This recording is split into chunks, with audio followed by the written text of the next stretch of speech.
Hi aspirants, welcome to the YouTube channel of Judiciary Gold. और आज अपने all state judiciary plan में हम देखने वाले हैं कॉन्स्टिट्यूशन के अंदर मेंशन किए हुए एग्जीक्यूटिव बॉडीज को। ठीक है, सो देखते हैं। जैसे कि हम जानते ही हैं कि हमारे डेमोक्रेसी के तीन पिलर्स हैं, executive, judiciary and the legislature. ठीक है, इन्हीं में से एक बहुत इंपॉर्टेंट पिलर है आपका एग्जीक्यूटिव। अब एग्जीक्यूटिव क्या होता है ये हम आज देखेंगे अपने इस लेक्चर में। ठीक है, तो बेसिकली हम एक उसकी ब्रीफ इंट्रोडक्शन के साथ स्टार्ट करेंगे, फिर हम पढ़ेंगे president, vice president, prime minister, council of ministers, फिर हम देखेंगे governor, chief minister, council of ministers, वहां पर भी। देन एक स्पेशल पावर दी गई है आपके इन एग्जीक्यूटिव बॉडीज को लेजिस्लेट करने की। ठीक है, क्योंकि देखिए नाम से ही वो क्या है, एग्जीक्यूटिव बॉडीज हैं, बट स्टिल उनको लेजिस्लेचर के काम में, बेसिकली लेजिस्लेचर का काम करने की एक पावर दी गई है अंडर सर्टन सर्कमस्टांसेस। ठीक है, वो हम लेजिस्लेटिव बॉडीज के साथ पढ़ेंगे, यहाँ नहीं पढ़ेंगे, बट मैंने मेंशन कर दिया क्योंकि ये उनकी एक बहुत इंपॉर्टेंट पावर है, which is ordinance passing power. And the last point is the pardoning power of the executive bodies. तो हम आज अपना लेक्चर में ये सब चीजें देखने वाले हैं। So let us start. सबसे पहले इंट्रोडक्शन में देखते हैं कि भाई एग्जीक्यूटिव बॉडीज क्या होती है, what do we understand by the executive bodies. देखिए, एग्जीक्यूटिव बॉडीज गवर्नमेंट का वो ऑर्गन है जिनका प्राइमरी काम जो है वो है to look after the function of implementation and administration. ठीक है, इनका काम क्या है भाई, कोई पॉलिसी बनी है, कोई भी आपका कोई नीति बनी है, क्या वो प्रॉपरली एग्जीक्यूट हो रही है, इंप्लीमेंट हो रही है, उन चीजों को इंप्लीमेंट करना, उन चीजों को एग्जीक्यूट करना, ये एग्जीक्यूटिव का क्या होता है, काम होता है। It is the branch of the government responsible for the implementation of laws policies adopted by the legislature, यानी कि पार्लियामेंट या स्टेट लेजिस्लेचर जो भी कानून, जो भी पॉलिसीज फ्रेम करता है, बनाता है, उन सब का प्रॉपर एग्जीक्यूशन करना किसका काम है, आपके एग्जीक्यूटिव बॉडी का काम है। याद रखना, प्रॉपर एग्जीक्यूशन या इंप्लीमेंटेशन करना काम है एग्जीक्यूटिव बॉडी का। उस इंप्लीमेंटेशन को सुपरवाइज करना काम नहीं है, या वो इंप्लीमेंटेशन ठीक से हुआ या नहीं हुआ ये देखना उनका काम नहीं है। ये देखना किसका काम है, जरा बता दो फटाफट से चैट में। ठीक है, the Indian constitution empowers the presidents and governors executive authority, but it is allowed to exercise, but it is not allowed to exercise it alone. ठीक है, देखिए अगर हम बात करें एग्जीक्यूटिव बॉडीज की, तो स्टेट के अंदर आपके गवर्नर को हमने एग्जीक्यूटिव बॉडी माना है, सुप्रीम।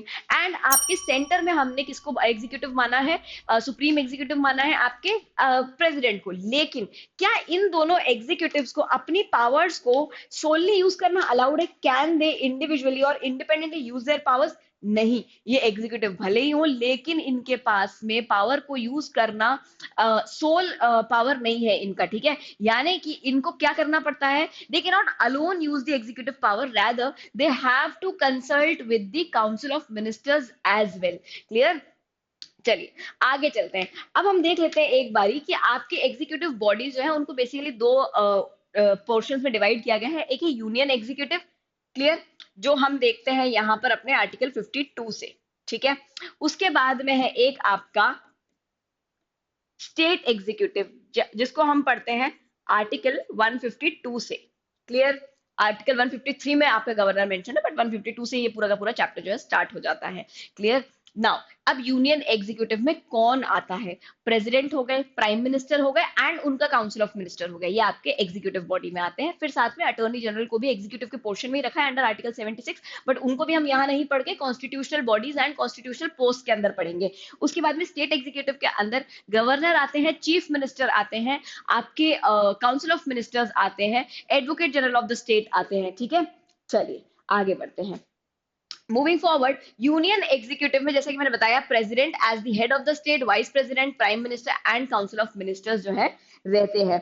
नाउ प्रेसिडेंट जो है कहां पर दिया हुआ है, हमारे आर्टिकल 52 में मेंशन्ड है कि that there shall be a president of India. Clear? Article 52 बताता है कि प्रेसिडेंट की एक पोजीशन होगी, एक पोस्ट होगी। उसके बाद में आर्टिकल 53 बताता है कि एग्जीक्यूटिव पावर ऑफ प्रेसिडेंट क्या है, और आर्टिकल 53 सिंपल सी बात कहता है that the president either directly or indirectly through his officer discharges or you can say exercises this executive power. ठीक है, ये अपनी एग्जीक्यूटिव पावर कैसे एक्सरसाइज करते हैं, एंजॉय करते हैं, तो either he directly does takes an action or through his officer enjoys that executive power. दूसरा 53 कहता है कि the president is the supreme command of defence forces of the union. ठीक है, यानी कि हमारी आर्मी, नेवी, एयरफोर्स तीनों के सुप्रीम कमांडेंट कौन है? आपके प्रेसिडेंट हैं, ठीक है। फिर आते हैं आर्टिकल 54 पे, जो बताता है आपका इलेक्शन ऑफ प्रेसिडेंट, यानी कहता है कि इलेक्शन ऑफ प्रेसिडेंट में पार्टिसिपेट बेसिकली करता कौन है, ठीक है। तो यहां पर इसको ध्यान से देखना, इलेक्टेड मेंबर्स ऑफ लोकसभा, ठीक है। कौन कौन लोग होंगे? Elected members of Lok Sabha, of Rajya Sabha, and the elected MLAs, ठीक है, elected members of legislative assembly. अब याद रखना, यहाँ पर मैंने क्यों स्पेसिफिकली इलेक्टेड कहा, क्योंकि कुछ मेंबर्स नॉमिनेट भी किए जाते हैं प्रेसिडेंट साहब के द्वारा खुद, तो वो नॉमिनेटेड मेंबर्स कभी भी प्रेसिडेंट के इलेक्शन में वोट नहीं देते हैं। रैदर प्रेसिडेंट साहब को ये लोग वोट दे करके क्या करते हैं? अपॉइंट करते हैं, इलेक्ट करते हैं, एंड फिर उसके बाद में प्रेसिडेंट साहब इन लोगों को, जो नॉमिनेटेड मेंबर्स है, उनको नॉमिनेट करते हैं, ठीक है। तो जब वो उससे पहले उनके इलेक्शन के टाइम पर है ही नहीं, वो आएंगे ही बाद में, जब प्रेसिडेंट साहब उन्हें नॉमिनेट कर देंगे, तो वो पहले वोट कैसे दे पाएंगे? क्लियर? तो इसलिए याद रखना इलेक्टेड मेंबर्स ही होगा हमेशा।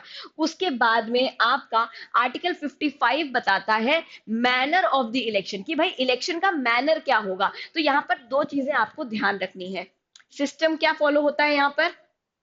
System of single transferable vote. एक मिनट, 3 टर्म्स हैं जो याद रख लो, proportional representation,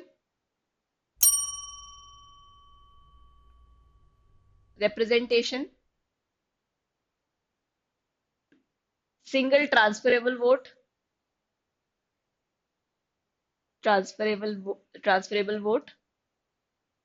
bye secret ballot, ठीक है। बैलेट क्या है भाई? अभी देखो, बहुत टाइम से न्यूज में चल रहा था, जब भी इलेक्शंस होते हैं कभी भी, तो बार बार ईवीएम का डिस्कशन आता है ना।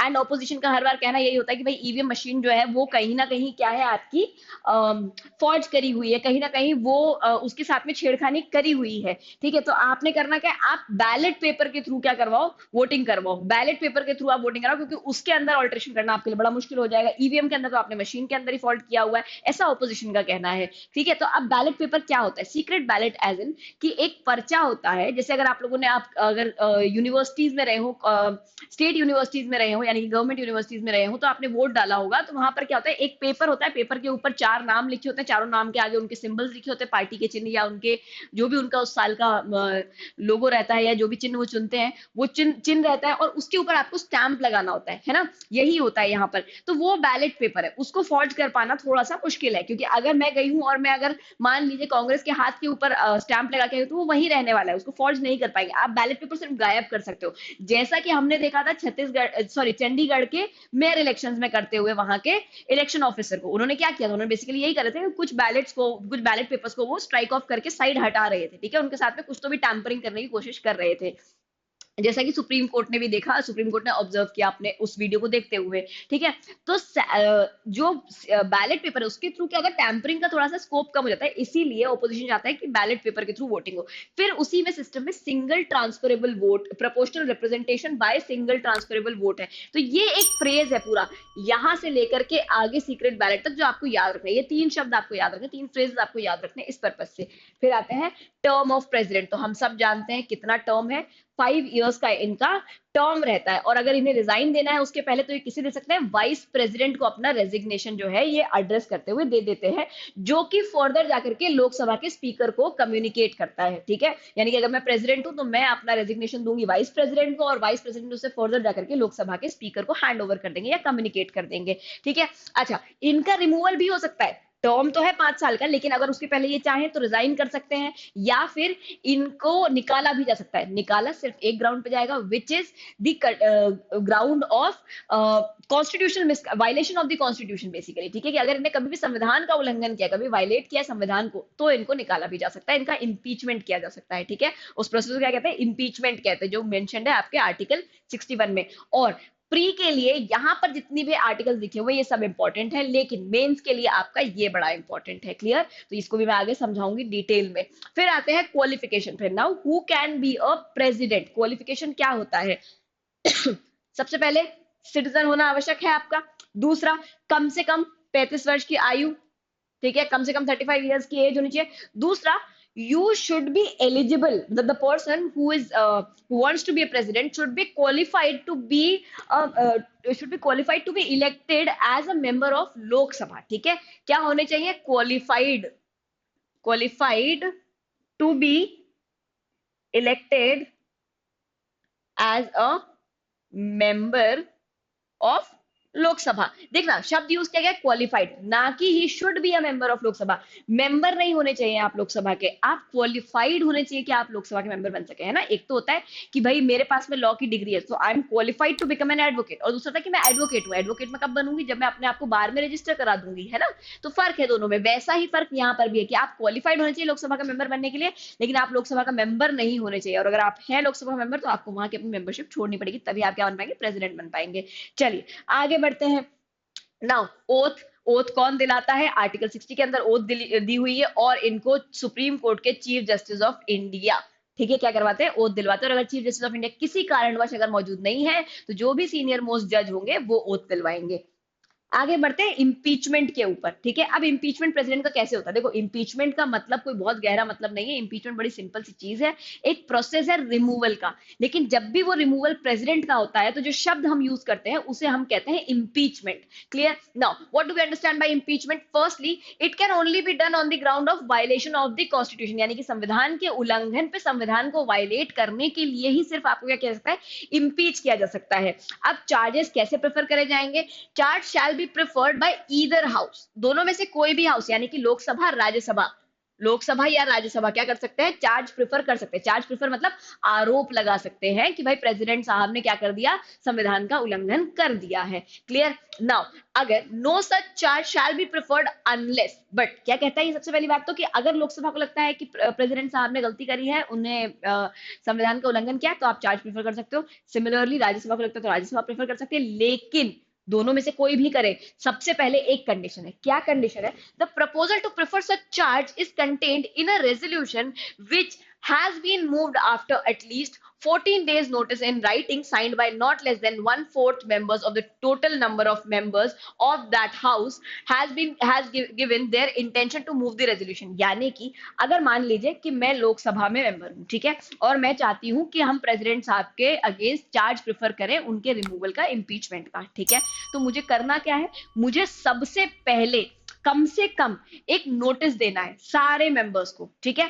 और ये नोटिस जब मैं सर्व करूंगी, तो जो नोटिस मैं ड्रॉ करूंगी ना, ये नोटिस जो बनेगा, इस नोटिस के ऊपर कम से कम कितने लोग, कितने दिए हुए? 1/4. कम से कम 1/4 जो भी मेंबर्स है ना, वो क्या करें? साइन करें अपना यहाँ पर. ठीक है, उनका सिग्नेचर चाहिए मुझे यहाँ पर. क्लियर? और ये कितने दिन पहले होना चाहिए? जिस दिन आप रेजोल्यूशन मूव करने वाले हैं. क्लियर? जब भी आप रेजोल्यूशन मूव करने जाते हैं, कम से कम रेजोल्यूशन मूव करने के 14 दिन पहले आपको एक नोटिस सर्कुलेट करना है. उस नोटिस पर 1/4 लोगों का आपको क्या लेना है? अफर्मेशन लेना है कि हाँ भाई, हम सब भी चाहते हैं कि प्रेसिडेंट साहब के अगेंस्ट क्या हो? चार्ज मूव किया जाए. जब ये 1/4 या 1/4 से ज्यादा लोग इस नोटिस को साइन कर देते हैं, तो फिर क्या कर सकते हैं? हम रेजोल्यूशन मूव कर सकते हैं. ठीक है, फिर लोकसभा के अंदर रेजोल्यूशन आ जाएगा या राज्यसभा के अंदर रेजोल्यूशन आ जाएगा. फिर ये सारे लोग मिलकर के क्या करेंगे? रेजोल्यूशन को पास करेंगे. कैसे पास होगा resolution? Such resolution has been passed by a majority of not less than 2/3 of the total membership of the house. ठीक है, याद रखना 2/3 ऑफ द टोटल मेंबरशिप, यानी कि अगर लोकसभा के अंदर 100 मेंबर्स की 100 लोगों की सीट्स है, ठीक है, यानी कि 100 सीट्स है इन टोटल, है ना. 100 इसलिए यूज कर रही हूँ, इजी टू कैलकुलेट. तो अगर 100 की बात करूं मैं, 100 टोटल नंबर ऑफ पीपल है. ठीक है, प्रेजेंट एंड वोटिंग नहीं, जिस दिन रेजोल्यूशन पास हो रहा है उस दिन की बात नहीं करता. ये कहता है कि टोटल कितनी सीट्स है, उतनी सीट्स के उतने लोगों का या उतनी मेंबरशिप का 2/3 कम से कम आपके पास होना चाहिए रेजोल्यूशन को पास कर देने के लिए. तो याद रखना, सबसे पहले क्या करेंगे? 14 दिन का नोटिस, 14 दिन का notice bye at least 1/4 of members. ठीक है, 1/4 ऑफ मेंबर कम से कम 14 दिन का नोटिस देंगे. और ये नोटिस देने के बाद में रेजोल्यूशन, अगर रेजोल्यूशन लाया जाएगा, ठीक है, फिर ये resolution 2/3 of total membership members से पास कर दिया जाएगा। अब रेजोल्यूशन यहाँ से पास हो गया, ये सारी विधि चली कहाँ पर, एक हाउस में, किसी भी एक हाउस वन में, है ना, लोकसभा या राज्यसभा किसी को भी मान लो, हाउस वन के अंदर ये पूरी प्रोसीडिंग चली। फिर क्या होगा, फिर फर्दर आप जाएंगे दूसरे हाउस में। अब यहाँ से हाउस टू आ जाएगा। हाउस टू क्या करेगा, हाउस टू यहाँ पर उस चार्ज को करेगा इन्वेस्टिगेट। देखिए, अगर मैं इल्जाम लगा रही हूं कि आपने चोरी करी है, तो ऑब्वियसली बात है कि मैं अगर आप पे इल्जाम लगा रही हूँ और मैं ही इन्वेस्टिगेट करूंगी, तो मैं तो प्री ऑक्यूपाइड हूँ, मेरा तो मानना है कि आपने चोरी करी है, ठीक है। तो मैं तो हमेशा क्या करूंगी, बायस्ड ही इन्वेस्टिगेशन करूंगी। इसीलिए मुझे ना दे करके इन्वेस्टिगेशन का काम दूसरी एजेंसी को इन्वेस्टिगेशन का काम दिया गया है, ठीक है। तो यहां पर अगर हाउस वन ने चार्ज प्रेफर किया है, तो हाउस टू का काम है कि वो क्या करे, इन्वेस्टिगेट करे कि क्या वाकई में, क्या सचमुच में प्रेसिडेंट ने कॉन्स्टिट्यूशन को वायलेट किया है। दूसरा हाउस क्या करेगा, इन्वेस्टिगेट करेगा। अच्छा, अब जब दूसरा हाउस इन्वेस्टिगेट करेगा ना उस चार्ज को, तो उसी समय पर प्रेसिडेंट साहब को मौका दिया जाएगा कि वो अपने आप को रिप्रेजेंट करे उस इन्वेस्टिगेशन में। भाई इन्वेस्टिगेशन होती है तो क्या होता है, सामने वाले पक्ष से पूछा जाता है ना कि तुमने ऐसा किया तो क्यों किया, तुम्हारे हिसाब से ये कॉन्स्टिट्यूशनल मिसकंडक्ट नहीं है क्या, ये तुम्हारे हिसाब से कॉन्स्टिट्यूशन का वायलेशन नहीं है क्या। तो प्रेसिडेंट साहब अपने आप को बताएंगे वहां पर कि भाई देखो नहीं है, मैंने ये चीज इस इंटेंशन से किया, ये इस इंटेंट से किया, ये मैंने ऐसा किया ही नहीं। क्लियर। तो वहां पर उनको भी मौका दिया जाएगा कि उस इन्वेस्टिगेशन में वो अपना पक्ष रखे। After that, if as a result of the investigation a resolution is passed by the majority of not less than two-thirds of the total membership of that house by which the charge was investigated or caused to be investigated, declaring that the charge preferred against the president has been sustained, such resolution shall have the effect of removing the president from his office as from the date on which the resolution is passed। ठीक है। तो अब देखना, अब हमने यहाँ छोड़ी थी बात कहां पर, इन्वेस्टिगेशन पे, है ना। अब ये इन्वेस्टिगेट करेंगे और यहाँ इन्वेस्टिगेशन के साथ साथ प्रेसिडेंट साहब जो है वो अपने आप को रिप्रेजेंट भी करेंगे, रिप्रेजेंट भी करेंगे। अब इसके बाद क्या होगा, जब रिप्रेजेंट कर देंगे और फिर अगर पूरे हाउस को लगता है, as a result of the investigation, अगर पूरे हाउस को लगता है कि वाकई में प्रेसिडेंट ने क्या करा है, कॉन्स्टिट्यूशन का उल्लंघन किया है, संविधान का उल्लंघन किया है या कॉन्स्टिट्यूशन का वायलेशन किया है, तो वो लोग भी कम से कम 2/3 मेजोरिटी के साथ क्या करें, रेजोल्यूशन पास करें। अगर 2/3 मेजोरिटी मान लेती है, या कम से कम 2/3 मेजोरिटी टोटल मेंबरशिप की ये अग्री कर लेती है कि हाँ प्रेसिडेंट ने एक्चुअल में संविधान को वायलेट किया है, तो जिस दिन रेजोल्यूशन पास होगा उस दिन से हम मान लेंगे कि the president has been impeached. ठीक है। भारत के इतिहास में आज तक कभी भी किसी भी प्रेसिडेंट को इम्पीचमेंट अंडरगो नहीं करना पड़ा है। ठीक है, किसी का इम्पीचमेंट आज तक नहीं हुआ है। चलिए अब आते हैं वाइस प्रेसिडेंट पर। वाइस प्रेसिडेंट की पोजीशन जो है आर्टिकल 63 के अंदर दी हुई है, एंड आर्टिकल 63 कहता है there shall be a vice president of India. Clear. Article 64 कहता है vice president to be the ex officio chairman of the council of states. Council of states क्या है आपका, राज्यसभा, है ना। और एक्स ऑफिशियो का मतलब क्या होता है, एक्स ऑफिशियो का मतलब होता है कि आप एक पोजीशन होल्ड कर रहे हैं, ठीक है, and by the virtue of holding that position आप एक और दूसरी पोजीशन भी होल्ड कर रहे हैं। क्लियर। यानी कि मान लीजिए कि मैं, क्योंकि जुडिशरी गोल्ड में मैं एक क्या हूं, फैकल्टी हूं, एक लॉ फैकल्टी हूं, मैं पढ़ाती हूं आप लोगों को, तो by the virtue of being a faculty in judiciary gold I am also your mentor. ठीक है, या आई एम ऑल्सो समबडी जिससे आप डाउट्स पूछना सकते हो, है ना। फॉर बस इसको इस सिंपल थोड़ा सिंप्लीफाई करने की कोशिश कर रही हूँ। तो क्योंकि एक बंदा वाइस प्रेसिडेंट है, तो just because he is the vice president he will also be the chairman of Rajya Sabha. ठीक है। अगर ये व्यक्ति वाइस प्रेसिडेंट नहीं होता आप देश का, तो ये राज्यसभा का चेयरमैन भी नहीं होता। कभी भी राज्यसभा के चेयरमैन के अलग से कोई इलेक्शन नहीं होता है, कभी इनका अलग से सिलेक्शन नहीं होता है। जो व्यक्ति वाइस प्रेसिडेंट बनता है वो automatically, just because he is the vice president, automatically क्या बन जाता है, राज्यसभा का भी चेयरमैन बन जाता है। क्लियर। डिप्यूटी चेयरमैन को फिर बाकी की सभा मिलकर के क्या कर लेती है, चुनाव कर लेती है बाकी की सभा मिलकर के। Then article 66 talks about the election, कि भाई किस तरीके से इनको इलेक्ट किया जाता है ना। और आर्टिकल 67 बात करता है इनके टर्म की, विच इज अगेन 5 years। ठीक है। चलो नाउ मूविंग फॉरवर्ड, अब आगे बढ़ते हैं हम लोग और आगे देखते हैं अपना यहाँ पर matters related to the election of president and vice president. Now article 71 deals with this. ठीक है, आर्टिकल 71 जो है वो बताता है कि अगर मान लीजिए किसी भी तरीके का प्रश्न उठता है, डिस्प्यूट खड़ा होता है वाइस प्रेसिडेंट या प्रेसिडेंट के इलेक्शन को लेकर के, तो कौन उसको रिजॉल्व करेगा, है ना, उसका रेजोल्यूशन कौन करेगा, उसको कौन सॉल्व करने वाला है। तो all the doubts and disputes relating or arising out of or in connection with the election of the president or the vice president shall be inquired by the supreme court. कौन है final agency? Supreme court. Election commission of India से confuse नहीं होना है, election commission of India यहां पर नहीं आता, ठीक है, सुप्रीम कोर्ट करता है ये काम। If the election of the president or the vice president is declared void by the supreme court, acts done by him in the exercise and performance of the powers and duties of the office shall not be invalidated। अब मान लीजिए कि election जो है उसको void घोषित कर दिया गया है, तो क्या उन्होंने जितने भी अपनी ड्यूटीज को डिस्चार्ज करते हुए एक्शंस लिए थे, क्या उनको भी हम void कर देंगे, इनवैलिडेट कर देंगे? नहीं, वो सब वैलिड ही रहेंगे। आगे बढ़ते हैं। Now talking about the prime minister और and the council of ministers, ठीक है, प्राइम मिनिस्टर और काउंसिल ऑफ मिनिस्टर्स की बात कर लेते हैं। प्राइम मिनिस्टर और काउंसिल ऑफ मिनिस्टर्स जो है बेसिकली कंप्लीट एक काउंसिल ऑफ मिनिस्टर होती है जिसका काम होता है प्रेसिडेंट को एड करना। जैसा कि मैंने इंट्रोडक्शन में एक स्टेटमेंट दिया था कि प्रेसिडेंट और एक गवर्नर के पास में एग्जीक्यूटिव पावर है, लेकिन ये इस पावर को कभी भी अकेले एंजॉय नहीं करते। तो किसके साथ एंजॉय करते हैं? काउंसिल ऑफ मिनिस्टर्स के साथ एंजॉय करते हैं। और इस काउंसिल ऑफ मिनिस्टर्स में मिनिस्टर्स के साथ साथ होते हैं आपके प्राइम मिनिस्टर भी, ठीक है। There shall be a council of minister with the prime minister as the head, ठीक है। तो काउंसिल ऑफ मिनिस्टर होगी, उसमें प्राइम मिनिस्टर उनके हेड होंगे। To aid and advise the president who shall in the exercise of his functions act in accordance with such advice, है ना। और इनका काम क्या है? प्रेसिडेंट साहब को एड करना, उनको एडवाइस करना, उनका किसी भी डिसीजन को लेने में हेल्प करना, पॉलिसी मेकिंग में हेल्प करना। Provided that the president may require the council of ministers to reconsider it. मान लीजिए कि मैं काउंसिल ऑफ मिनिस्टर हूं, या मतलब आप मान लीजिए कि मोदी जी और उनकी काउंसिल ने मुझे एक एडवाइस दिया, है ना, मैं प्राइम मिनिस्टर, मैं प्रेसिडेंट हूं, और उन्होंने मुझे एक एडवाइस दिया, मुझे वो एडवाइस बहुत ज्यादा अच्छा ही नहीं लगा, मुझे लगा कि नहीं यार, इस एडवाइस में थोड़े और चीजें हैं जो बदली जानी चाहिए। मैंने उनको कहा कि यार आप अपना please, Modi ji and complete council of ministers, आप प्लीज अपना जो आपका जो एडवाइस है उसको एक बार रिकंसिडर कीजिए, ठीक है। उन्होंने उसको रिकंसिडर किया। अब उनको लगा रिकंसिडरेशन के बाद में कि यार हाँ मैम सही कह रही हैं, इसमें ये बदलाव होने चाहिए, तो उन्होंने अपनी एडवाइस में मॉडिफिकेशंस किए और वापस मुझे वो एडवाइस भेज दी, ठीक है। Now this advice will be binding on me, why? Because they have accepted my recommendations.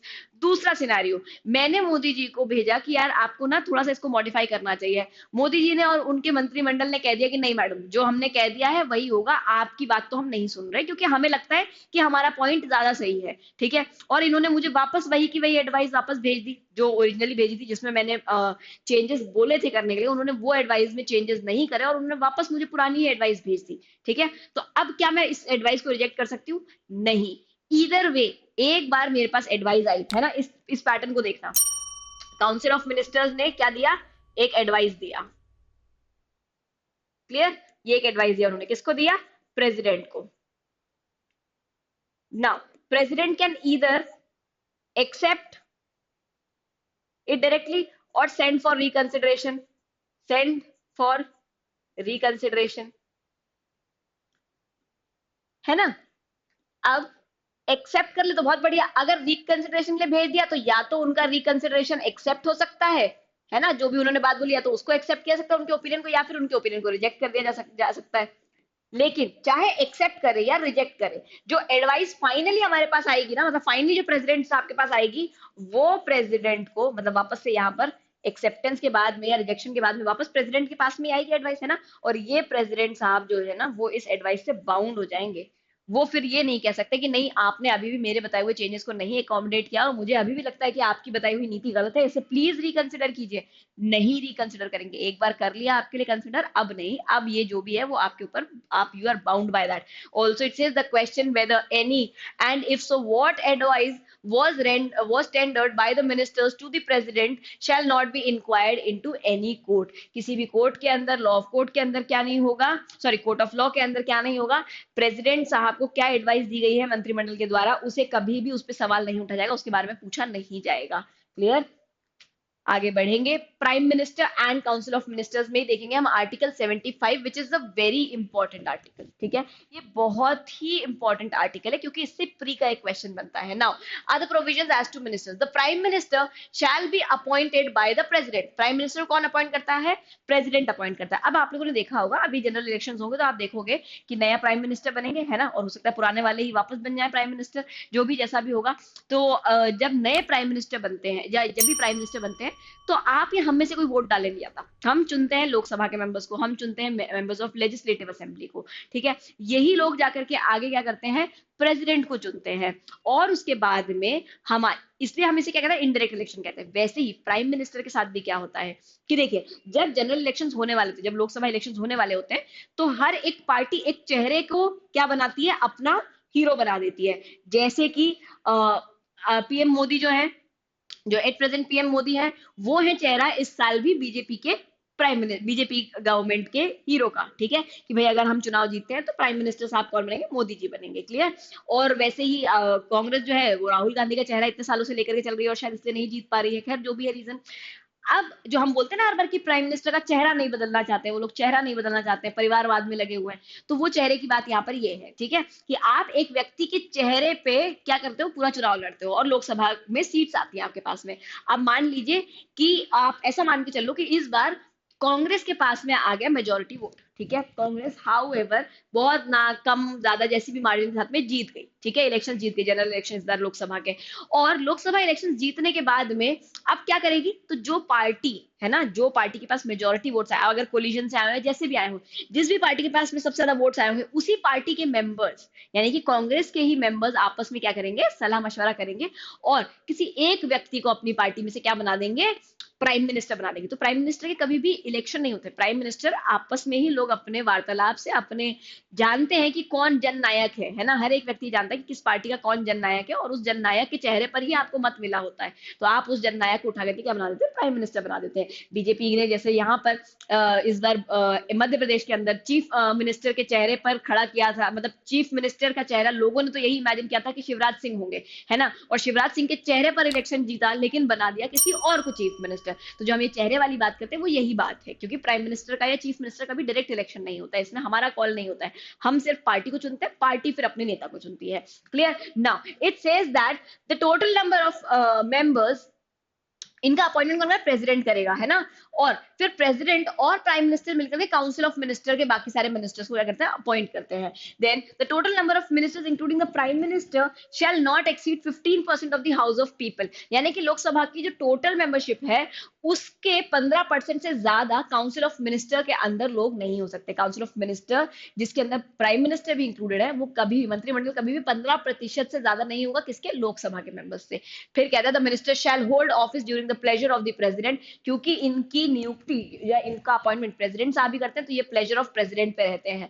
The council of minister shall be collectively responsible to the house of people. Now this is something very important, जिसमें से question बनता है, एक question बनता है कि कहां पर काउंसिल ऑफ मिनिस्टर की या प्राइम मिनिस्टर की या प्राइम मिनिस्टर के मंत्रिमंडल की कलेक्टिव रिस्पॉन्सिबिलिटी के बारे में बात की गई है, तो that is 75 clause 3, clear. Now president shall administer to him the oath and oath of the office and the oath of secrecy, president साहब इन सबको ओथ दिलाते हैं, दो तरीके की ओथ होती है, एक होती है ओथ ऑफ ऑफिस और एक होती है ओथ ऑफ सीक्रेसी, तीनों की तीनों, दोनों की दोनों कहां मेंशन है, आपके शेड्यूल 3 के अंदर। फिर a minister who for any period of 6 consecutive months is not a member of either house of the parliament shall at the expiration of that period cease to be a minister। कोई भी ऐसा व्यक्ति जो consecutive 6 month से, है ना, क्या नहीं है, आपका मेंबर नहीं बना है अभी तक किसी भी मतलब बेसिकली किसी भी हाउस का अगर मेंबर नहीं बन पाता है, कोई मान लीजिए कि जैसे मान लीजिए कि ये जीतते हैं, आपके राहुल गांधी जीत जाते हैं, ठीक है, वो अपने मंत्रिमंडल में उठा करके कहते हैं कि मैं अंकिता मैडम को अपना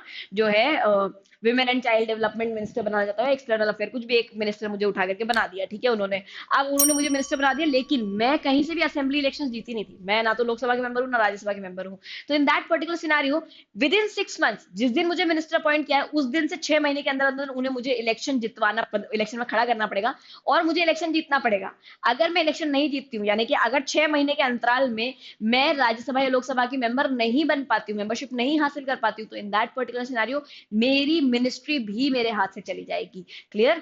चलो आगे बढ़ते हैं। नाउ स्टेट एग्जीक्यूटिव देख लेते हैं। स्टेट एग्जीक्यूटिव में कौन कौन लोग हैं? गवर्नर है, डेप्यूटी गवर्नर जैसी पोस्ट जो है हमें प्रैक्टिकली शायद देखने को मिले बट जनरली नहीं होती है, ठीक है। उसके बाद में है चीफ मिनिस्टर और है आपके प्राइम मिनिस्टर, ठीक है, सॉरी काउंसिल ऑफ मिनिस्टर्स। फिर देखते हैं आर्टिकल 153 जो है, 152 से आपका स्टेट एग्जीक्यूटिव स्टार्ट होता है, लेकिन 152 सिर्फ यही बताता है कि बेसिकली एग्जीक्यूटिव क्या है क्या नहीं है। 153 कहता है गवर्नर ऑफ स्टेट्स एंड 153 कहता है कि कोई भी व्यक्ति को गवर्नर ऑफ स्टेट कौन अपॉइंट करता है? प्रेसिडेंट जो है वो अपॉइंट करते हैं। And a person can be, मतलब 153 कहता है कि one person can be appointed as, one person can be appointed as governor of two or more states also। यानी कि आप एक व्यक्ति को एक स्टेट का गवर्नर बना सकते हैं, इसमें तो कोई दो राय है ही नहीं, लेकिन अगर आप चाहें तो एक ही व्यक्ति को दो या दो से अधिक स्टेट्स का भी क्या बना सकते हैं? गवर्नर बना सकते हैं, ठीक है। यानी कि अकेले मुझे आप उठा करके मध्य प्रदेश, छत्तीसगढ़, बिहार तीनों भी दे सकते हैं अगर आप चाहें तो। क्लियर? ये यहाँ पर आपका आर्टिकल 153 कहता है।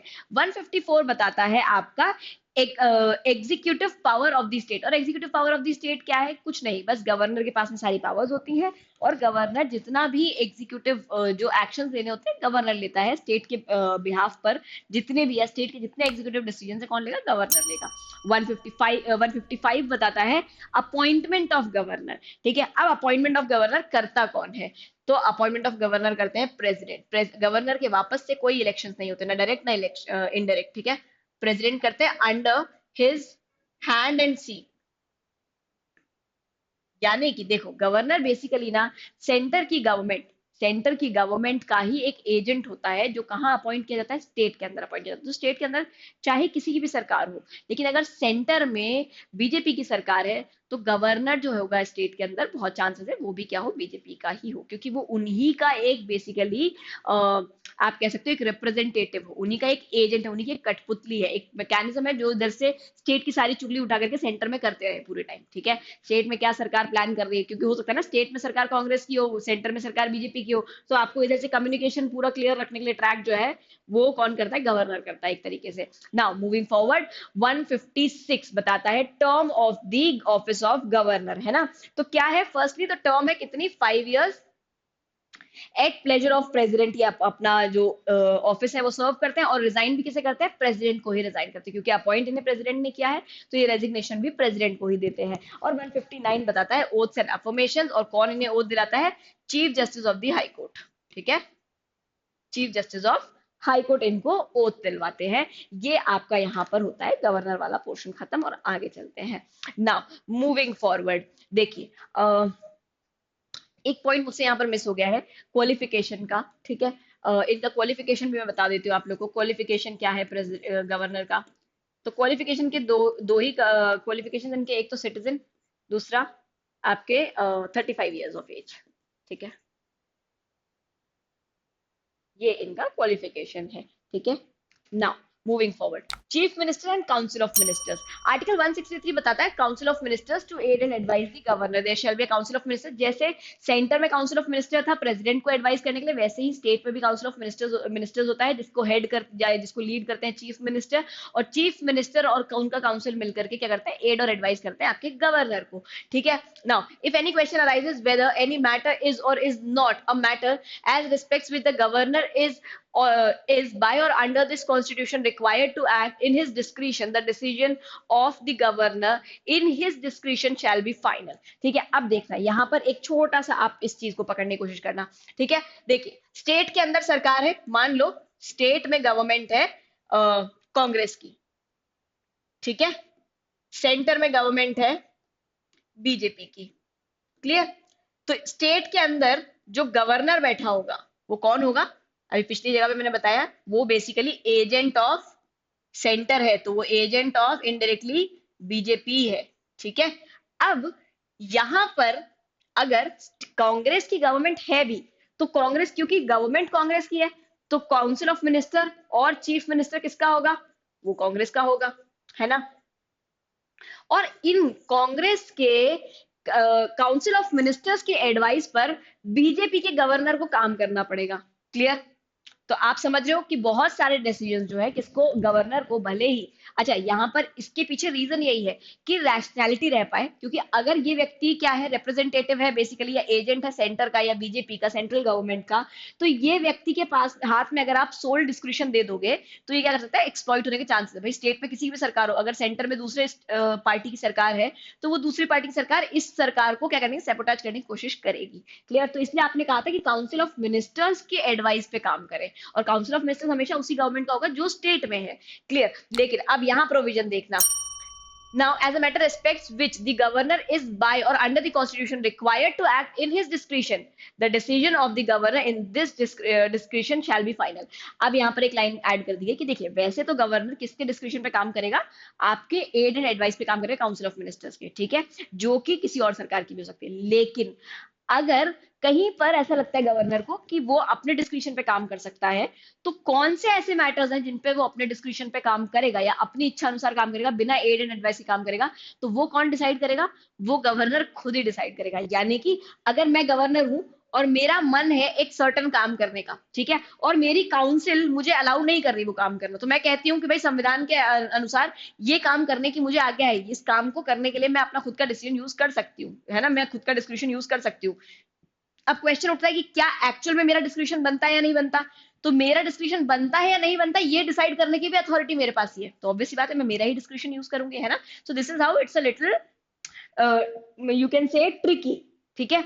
चलो now coming on to the pardoning power. अब पार्डनिंग पावर जो है प्रेसिडेंट साहब को मिली है आर्टिकल 72 के अंदर, और आपके गवर्नर को मिली हुई है अंडर आर्टिकल 161, ठीक है। और इसको बहुत शॉर्ट में बस यहाँ पर देख लो कि प्रेसिडेंट के पास क्या क्या पावर होती है, पार्डन, रिप्राइव, रेस्पाइट्स और रेमिशन की, ठीक है, of punishment, to suspend, remit और commute the sentence of any person convicted of any offense in all the cases where the punishment or sentences is by a court martial। कोई भी ऐसा matter जहां पर जो सेंटेंस है या punishment है वो कोर्ट मार्शल के थ्रू दिया हुआ है, वहां पर प्रेसिडेंट को पावर होती है कि वो उस पर्टिकुलर व्यक्ति को या उस पर्टिकुलर ऑफेंडर को क्या कर सके, एक तरीके से पार्डन कर सके, या फिर in all the cases where the punishment or sentence is of an offence is for an offence against any law relating to the matters to which the executive power of the union extends. या फिर ऐसा कोई भी matter जो offence कारित हुआ है वो किसी ऐसे मैटर से रिलेटेड है या ऐसे लॉ के अगेंस्ट है जो लॉ किसका है या जो सब्जेक्ट मैटर किसका है, यूनियन का है, ठीक है। तो फिर इन दैट सिनेरियो प्रेसिडेंट जो है वो क्या कर सकते हैं, माफी भी दे सकते हैं। Then in all the cases where sentence is a sentence of death, या कोई भी ऐसा मसला, कोई भी ऐसा केस जहां पर जो फाइनल पनिशमेंट दिया गया है वो एक डेथ सेंटेंस है, तो वहां पर प्रेसिडेंट साहब जो है वो अपनी पावर यूटिलाइज करते हुए, अपनी पार्डनिंग पावर यूटिलाइज करते हुए क्या कर सकते हैं, पार्डन कर सकते हैं, या तो वो उस सेंटेंस को सस्पेंड कर सकते हैं या उसको कम कर सकते हैं या उसको खत्म कर सकते हैं। क्लियर?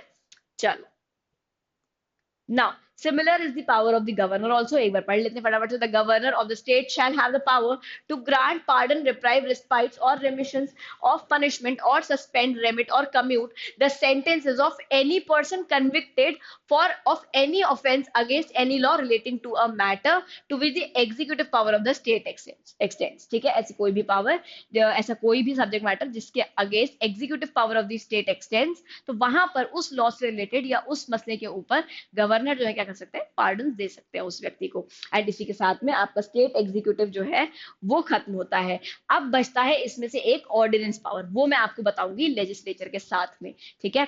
चलो bye guys, make your day great and stay tuned, और पूरे के पूरे लेक्चर को लाइक सब्सक्राइब करना मत भूलना, ठीक है। चलो।